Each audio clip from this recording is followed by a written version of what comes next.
Today's sermon is titled A Different Kind of Christian. People often want to hear my testimony, the story of why I believe what I believe. And I've shared it many times. I don't think I've shared it on YouTube yet. But this sermon is more than just about me. This sermon is to talk about why people say I'm a different kind of Christian.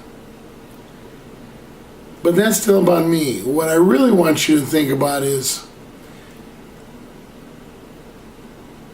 what kind of a Christian are you? I don't necessarily hold myself up as the ideal Christian. I'm not even sure I'd recommend trying to be like me. I recommend being like you. But the point of this sermon is I'm sold out, 100%. I'd like you to listen to it and then answer the question for yourself. Are you sold out? 100%? And Christians like to answer that with a yes. Of course. And yet I meet so very few that even try and live sold out.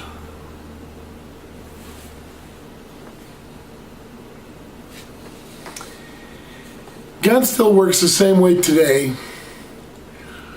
that He worked in the past. And we can take the stories out of the Bible and say these are real people. I grew up in a good Christian home. My parents went to church all the time. They didn't just go to church, they were involved in church. You know, they were the ones that it felt like to the kids, if we didn't go to church, God couldn't get in. and we had to lock the door after He left.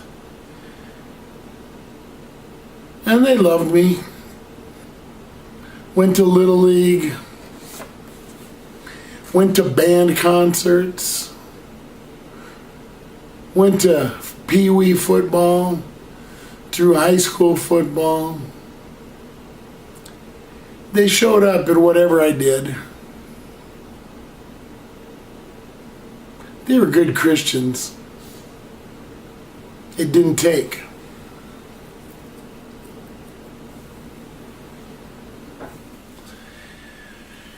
Instead, I ended up for, let's just say, the end of my teenage years, living a very godless life. Until I went in the Army, I had to fake it one way at home and another way when I was with friends from other cities. Around my hometown, I played the game as much as possible. A few kids knew the truth, but not too many.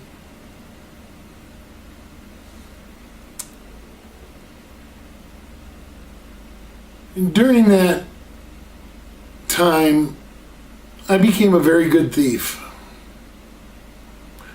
I stole vast amounts of money. Hurt a lot of people. I became a pretty good fighter.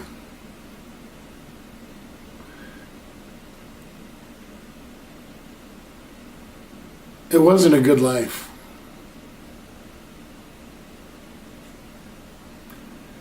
I had fun with it, but it wasn't a good life. And then I met my wife. That was 40 years ago this past June. Next month we'll have been married 40 years.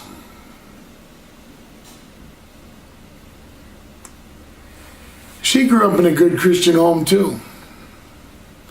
She thought she was a good Christian girl. I didn't try and persuade her to go anywhere or do anything bad with me. But it didn't take too long before she was living my lifestyle. One day after a particularly wild party, which included her first falling down plastered drunk. She woke up laying in a pool of her own vomit all over her bed, the bedroom, everything. She decided she didn't want to live like that anymore. Just 1 year with my life, and that was enough for her. And so she said she was going to go back to church. And she did.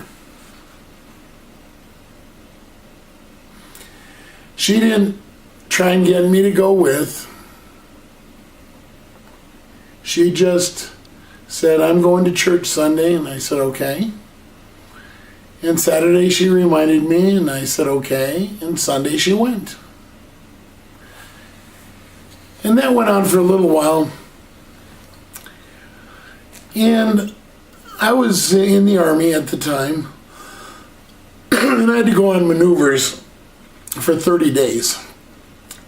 Now, as evil as I was a chaplain's assistant.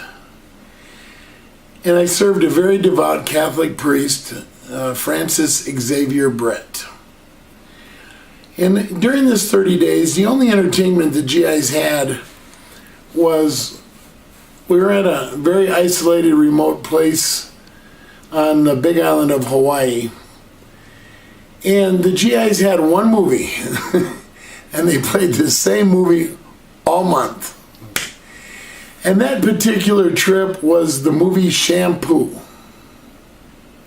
Now, the truth is, I've never seen that movie, because during that month, I'm not a big movie watcher, and during that month, the chaplain had me showing movies every night for 28 days. Now, every night they showed a movie about the properties of water. And there are several unique properties of water.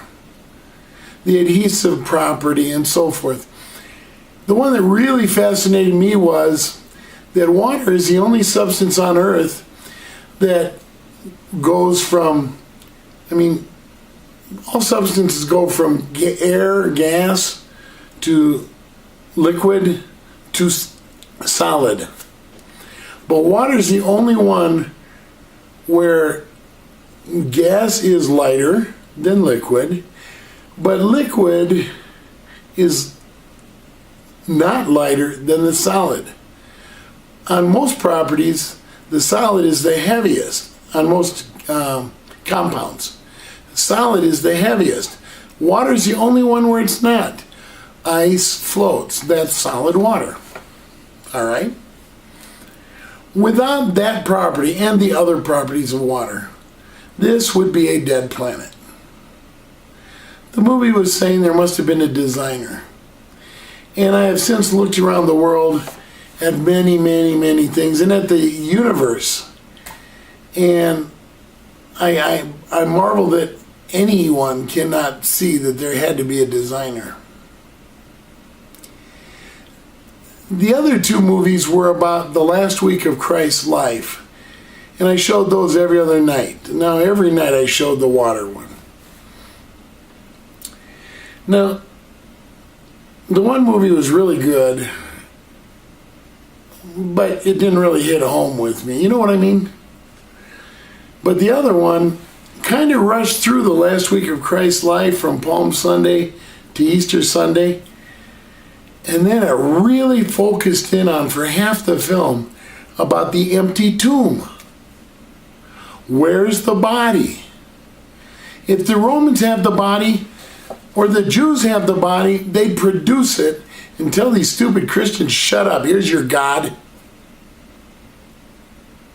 If the disciples had his body, why would they hide it and then be tortured, persecuted, crucified, some of them, beheaded, stoned, whatever, for a lie?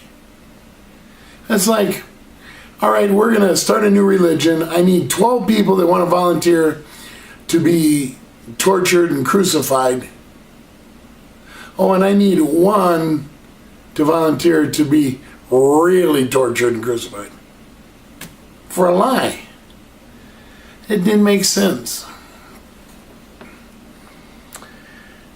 I came home, and on Saturday night I had a dream. A dream, a vision, I don't know. Every time I closed my eyes, I saw a tomb, a Jesus tomb, with the stone rolled away, and it was filled with water, and the water isn't coming out. Why? I don't know. It's my dream. Go away. Sunday morning, my wife had told me I couldn't do drugs anymore, so I told her I would stop. And I did. I stopped whenever she could see me. And truth is, I stopped almost everything, but I still took a lot of methamphetamines. Not the crystal meth of today, the pharmaceutical stuff. I justify myself with that, but it's what it was. So Sunday morning I was, tired. I hadn't slept all night. So I popped a handful of bennies and told my wife, I'm going to church with you today. And she says, really? And I said, wait a solid, babe. And she says, no, you can come. I said, now you're getting condescending. She said, I'm going to shut up. I said, smart move. I don't know if that's exactly how it went, but that's close enough. I went to church. And I knew as soon as I got there, everybody shook my hand. We've been praying for you. That's Christianese for we've been gossiping about you. And so I also knew that there'd be one man, maybe more, but probably one, that would offer to study the Bible with me. And I wanted that. I'm a smart boy. I grew up in a Christian home. I know enough about the Bible. I'll prove to him that the Bible is false, full of contradictions, whatever. And it'll get rid of this nagging in the back of my head. So Monday night, the wife and I went over to his house. And he had this little film strip series. The old film strips where they play a cassette and it goes ding and you advance, ding and you advance. I felt like a ding-a-ling. I learned real fast this was not a 1-week study. In fact, by the second week, I realized it was going to be 13 weeks. It's a Sunday school quarter. And this class was designed to insult the intelligence of third graders. And I hated it. And every week at the end, he'd say, any questions? I'd say, no. He'd say, okay, I'll see you Sunday at church. And you come back here next Monday night. Sure. Not intending to, but I always said sure. For 4 nights, Saturday nights, I had that same vision. Never had it since. But I kept going for 13 weeks, and I don't know why. On the 13th week, I knew I was done. I was set to say, okay, I've survived this, and now I'm done. He said, do you have any questions? And I said, is it too late for me? I couldn't believe I said that. I was almost like I was having an out-of-body experience. My mom and dad taught me that God can forgive anyone. But I never really understood that. And I haven't gone into what I really had done. I'd hurt a lot of people.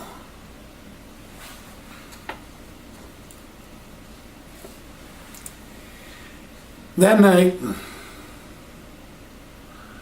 I made a commitment to God, 100%. 100%. I haven't backed up at all since. Just don't have it in me. When I say I'm going to do something, I'm going to do it if there's any way possible. When they outlaw Christianity, I want them to make the announcement, Christianity's outlawed, Velcro, we're coming for you. I want to be public enemy number 1. I'm probably not even on the radar today. Doesn't matter. I'll keep serving God. Trust Him to use me however He wants. But I can dream big, right? Here's a question for you. It's that old bumper sticker. It was real popular back in the 60s and 70s. If Christianity were if you were on trial for being a Christian, would there be enough evidence to convict you? And of course, Christians all want to say yes, but see, to me, I look around the world today, it's more true today than ever. But I look around the world and somebody says I go to church, that doesn't mean diddly to me. I see lying scumbags that go to church all the time. They say, I go to church, I'm a Christian. And then they lie to everyone, whether it be the President of the United States, our current one, or previous ones. I consider them all liars. They may justify and say, well, the people don't need to know everything. Listen, lying is lying. Am I wrong? If I got something I don't want to tell you, I'm not going to tell you. I'm not going to tell you a lie about it. I'm just not going to tell you. If you ask me point blank, I'll change the topic, or I'll say I'm not going to answer that. Do you hear what I'm saying? 100%. I don't want to hear that you're just like your good neighbor except you go to church. I doubt your good neighbor's all that good either. What are they doing 6 days a week? What are you doing 6 days a week?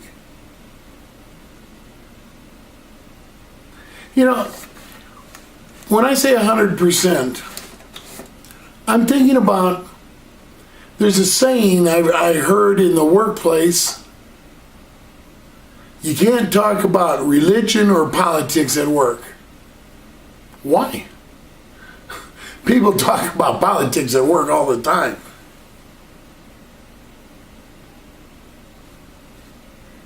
I talk about religion all the time. I don't sit and tell people they're sinners going to hell. Tell them, man, I had a great time at church. I had a great time with some of my Christian brothers. Can I tell you what God did for me? The other day I was really struggling, and why can't we talk about religion? Somebody says, it's a nice day out today, and I'll say, sure is. God certainly blessed us today. That ain't preaching, people. God fills my mouth. When I say goodbye to somebody at the convenience store, I don't say goodbye, I say, God bless.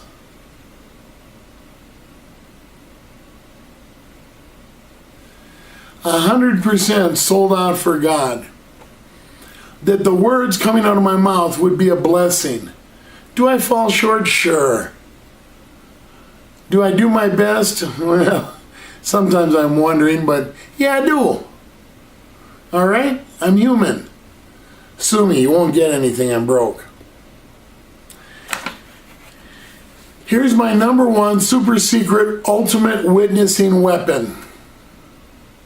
How would you have you ever heard a preacher say, I got a surefire, guaranteed way to get somebody to ask me how to tell them about God? 100% guaranteed, never fail. Unless they already know the story and they're going to cheat on you. You ever heard such a claim? Here's how it goes, people. Let's say we got Bob and we got Jim. And they're meeting at work on a Monday morning. Now you can adapt this to other days and times, but you'll get the idea. Bob's a Christian. Jim's not a Christian. As they meet on Monday morning, Bob says, hey Jim, how was your weekend? There you go. That's my super secret ultimate weapon. How was your weekend? Do you get it? Let's follow it a little further. Jim over here says, well, Bob, it wasn't so good. I was going to go golfing on Saturday, but it rained. And the wife had a honey-do list a mile long, couldn't have no fun. Kids are stuck inside. making noise and griping and fighting, and the wife's yelling at him, I'm yelling at him. And then we were going to have a barbecue, and the wife hadn't gone shopping, so I had to go out and fire up the grill in the rain, and I'm standing outside getting soaked, and everyone else eats theirs, and I got one brat left. I go inside, and the dog takes it off my plate while I'm getting the bun. And then to top it off, I go to sit down and watch my college team that afternoon, and they get blown out by nobody. And then on Sunday, my pro team, favored by 3 touchdowns, and they lost by 2. It was the most miserable weekend of my life. Hey, I've had those weekends. How about you? Then what's Jim going to finish with? You ready? How was your weekend? Gotcha. Hook, line, and sinker. Christian, you got to be ready for that. If you use my secret weapon, how was your weekend? You got to be ready for the when he takes the bait and says, how was yours? Because Bob can say, well, I was going to go motorcycle riding Saturday, but now we're riding the rain, but it's just not so much fun, so I stayed home, and my wife had a honey-do list a mile long. But I love her so much. It's a joy to get things done, and it really makes her happy, and that's a good thing. And then the kids were stuck inside, and they started to fight a little. So I got down on the floor with the kids, and I played horsey. They were cowboy and Indian, and I was a horse for both of them. I think they were fighting on my back. And then when I collapsed, they thought that was funny. And yeah, we were gonna barbecue too, but we had some steaks we put on the grill, and I dropped mine into the ashes, and so I dropped one, so I let everyone else have one, and I went inside and got a hot dog and just boiled it. And my college team, I think we had the same team because they got blown out, and it was disgusting. And on Sunday now, I know we're cheering for the same team. You and I have talked about that before, and it just, I couldn't believe it. But you know what? Sunday morning, before the football game, we went to church. And at church, we have the greatest of friends, and it was so good to see them. And, after having a Saturday, we got a lot done, but it could have been better. Sunday was just fantastic. And then the preacher, and Jim, you ain't going to believe this. You know what that preacher said? He said that Peter started to walk on the water with Jesus. I thought only Jesus walked on the water. But now the Bible says that Peter started to walk on the water to Jesus, and then he started to sink. Now, Jim, that still puzzles me. I got to go ask the preacher about that, because I kind of thought it was like you either walk on water or you're done. But he said Peter started to sink, and he said, Lord, help me. And Jesus took his hand and lifted him up. He walked on the water, got back in the boat. Everything was cool. That's mind-blowing, ain't it? Jim just asked Bob to tell him about God. And Bob was ready. Christians, that's my never-fail secret weapon. Always works. Guaranteed. You don't have to be a Bible scholar. You better remember something about the sermon. Make it short. Be ready to sum it up, but you better have something ready. And if you don't have good friends at church, you're doing something wrong. If you don't enjoy going to church, you're either in the wrong place or you're doing something wrong.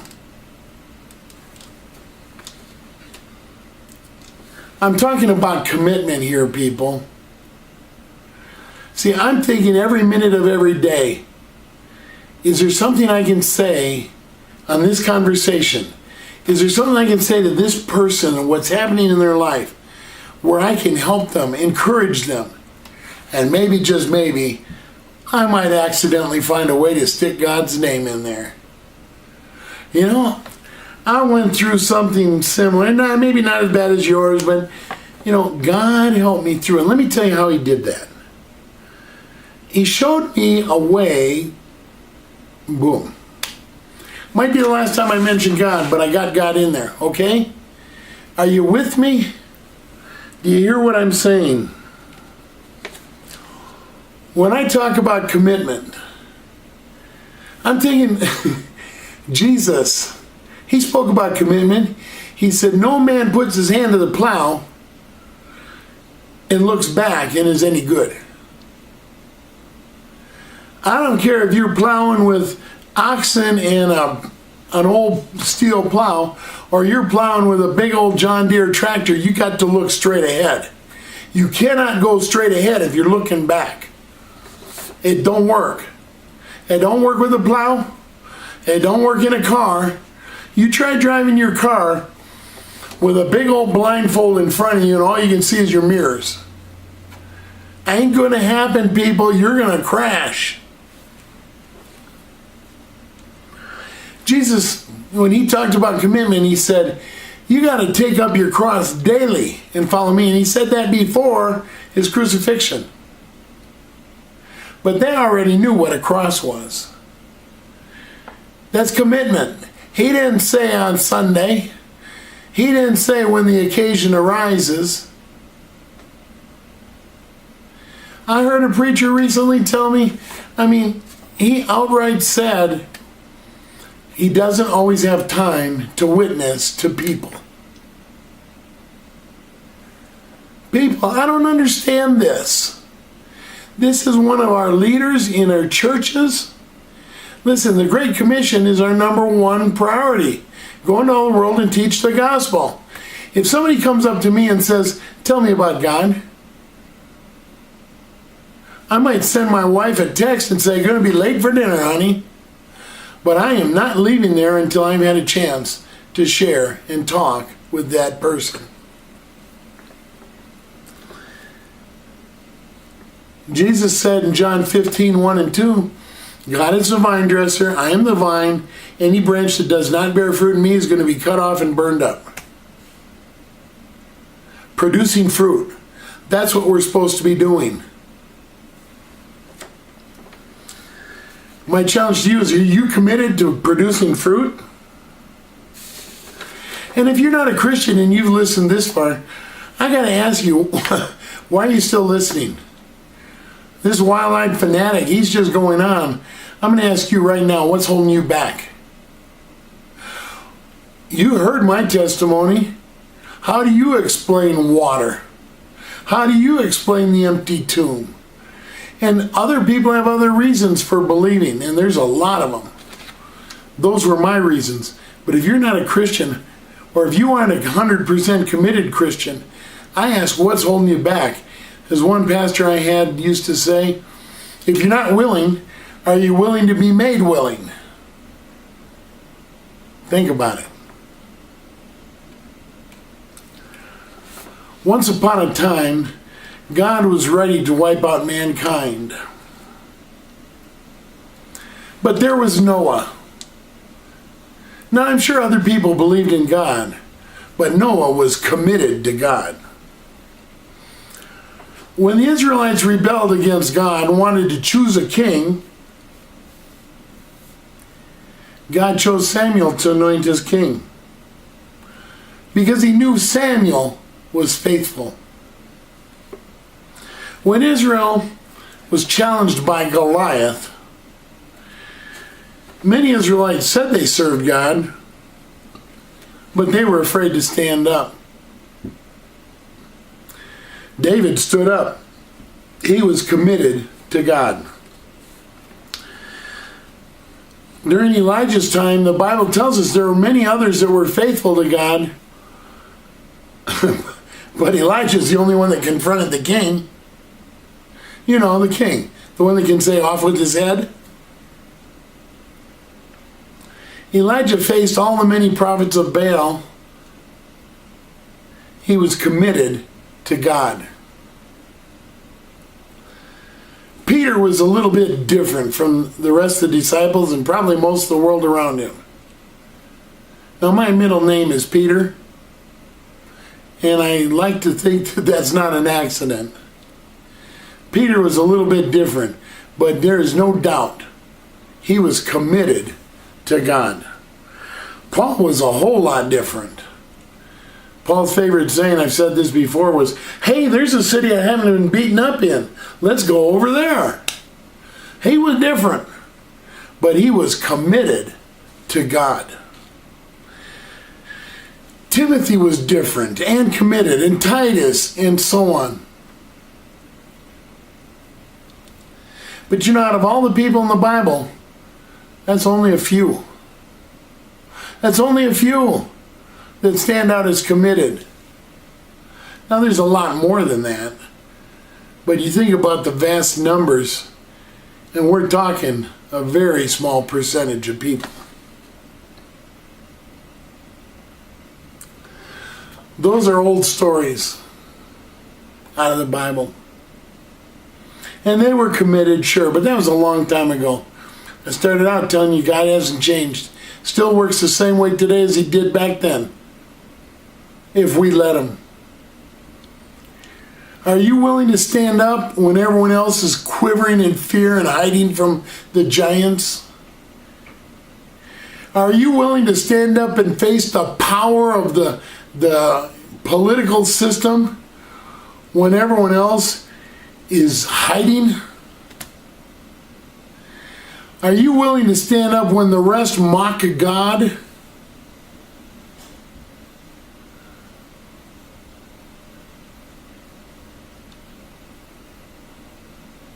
How's your commitment?